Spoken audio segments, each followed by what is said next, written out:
This video is for those of you who've never started anything on your own but really have the itch. You feel the urge to have something you can call your own, but you just don't know where or how to start. Well, this video is going to get you started in the right place. You see, everything good starts with a bad plan in most cases. If you were to go back in time and do something all over again, you'd probably be at least twice as fast. You'd land that job way faster, you'd get that skill way faster, and so on. So by that logic, your original plan was not that great, but it led to something good. Great job. And speaking of time travel, people fear changing any detail in history so they don't cause a massive butterfly effect. But at the same time, they don't think about changing one little thing now that could have a massive effect on the future. You see, it's not about having an amazing plan to begin with. It's about having the perfect bad plan. And this is how you do it step by step. Welcome to Alux. So stage 1 is setting up the bad plan. And the first thing you need to understand about how this works is that first drafts are pretty much always flawed, and it's supposed to be that way. Your job here at the beginning is not to come up with a perfect plan, just come up with a plan. Think about all the people who've never worked out a minute in their life, but they stress about the best workouts with the maximum gains and the best diet for ultra-fast weight loss. That's you now, cooking up a grandmaster plan even when you don't exactly know how it works. The things you hope will happen in, let's say, a year from now, will probably happen in a different form on a different timeline. The point is, you shouldn't really stress about that because at the very first stage, your only job is to have one generic, broad, and simple basic-ass plan. So, let's say you want to, start a YouTube channel and sustain yourself from ad revenue. Solid idea. Your basic plan should be to make X amount of videos in the next X months, no matter what. That's it. That's your plan. It doesn't matter how good your content is or how many numbers you generate. That's all stuff for another time. Now, the second part of this stage 1 process is risk assessment. You see, for a bad plan to be good, it cannot leave you bankrupt, dead, or in jail. That's pretty much it. So you need to set up some limits for yourself which should never be crossed. And the way you do this is to really think about the worst case scenarios. For example, investing too much time into this might make you underperform at the current thing you're doing, which may lead to getting fired and now you're homeless. That's a bad plan. If you want to open up a coffee shop and you take out a loan and the coffee shop sucks and you can't pay back your loan and the bank takes your house, that is, once again, a bad plan. So really go deep into the worst case scenarios and set up limits so these worst case scenarios never happen. The final part of stage 1 is to adopt a flexible mindset. You'll probably not hit every mark. You'll probably miss some arbitrary deadlines. The point is to keep at it, not to quit when you've barely even started. Now, stage 2 is executing the bad plan. So you've got your generic plan, some limits that keep you grounded and open, and a growth mentality. The next stage of the process is to implement something that we call the minimum required action. What is the absolute minimum amount of work that you have to do to sort of get away with it? It's usually something you can do right now without needing anything extra. For example, let's say your plan is to get into shape eventually. Well, the minimum required action could be going for a 30-minute walk. That's it. You do it once and you're done with it. Now, if you can't pull yourself together and do this one little thing, you need to go into the bathroom, throw some cold water on your face, and try again because this is some pretty basic stuff.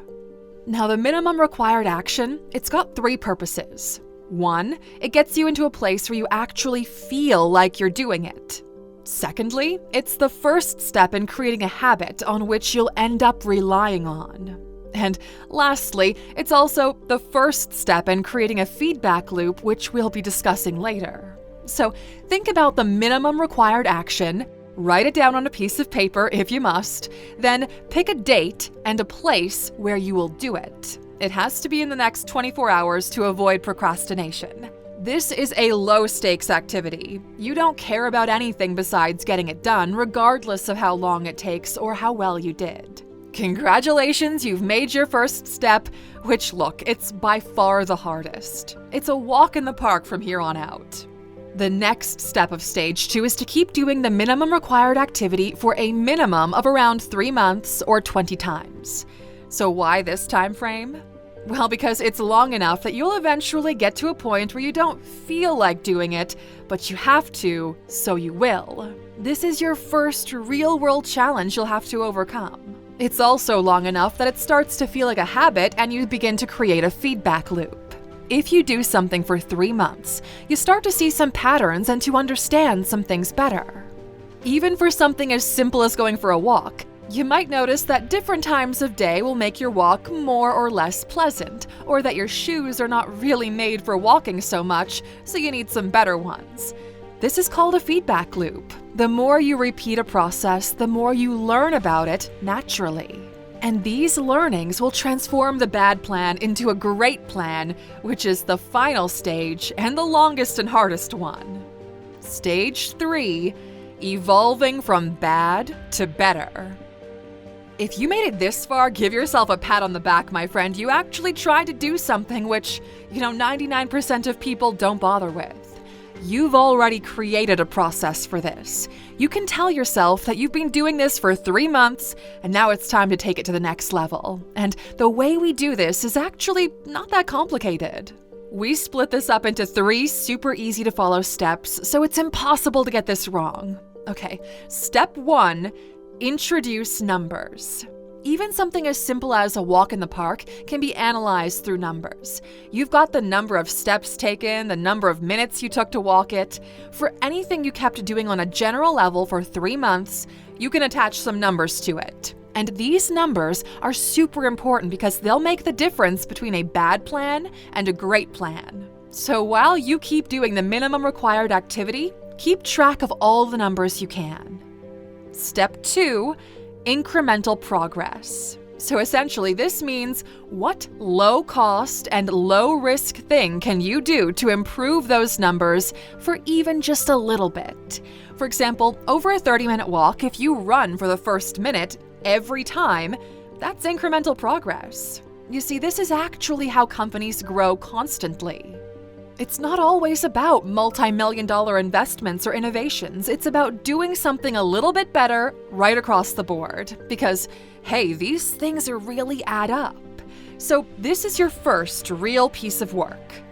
Keeping track of numbers and making incremental progress across the board. As a general rule, you should look to make progress either week by week or month by month, depending on what you're doing. This will be the biggest bulk of work that you do. It will take some time. So the question is, for how long do you keep doing this? Well, that leads us to our final step. Step 3, making the switch. You'll know exactly when you're at the final step of stage 3 when you hit diminishing returns on your incremental progress. Let's say you're now straight up running for 30 minutes straight. You're not walking anymore. Your stamina's up, you make a great time, and you win awards on that app you track your progress on. But you can't just keep running faster and faster forever. It's done. There's little to no incremental progress left to be made here. Or let's say you've got that coffee shop up and running and you sell the most coffee possible in a single day at the highest price possible, and there's nowhere to go from here. This is when you know you're at the final step and it's time to make a switch toward a new area that allows for incremental progress once again. Usually, this point comes with a considerable investment in both time and money. But you're a totally different person now. You know what you're doing, you have expertise and a track record. Your original bad plan is now bulletproof. And where you decide to go from here is totally up to you because you are now an expert at this. And Aluxer, this is how you make a bad plan work. And as a bonus for you, let's talk about some common mistakes. So the first one, The most common mistake is trying to do too much at stage 1 and getting way too overwhelmed. The second most common mistake is to listen to people telling you that you're wasting your time when you're still at stage 1. They just don't understand that you are building a habit, a feedback loop, and the foundation of what's to come. The third mistake is staying in stage 1 for far too long. We mentioned around 3 months or 20 repetitions. Longer than that, and you're just fooling yourself. We hope you learned something valuable here today, Aluxer. We'll see you back in the next video. Take care.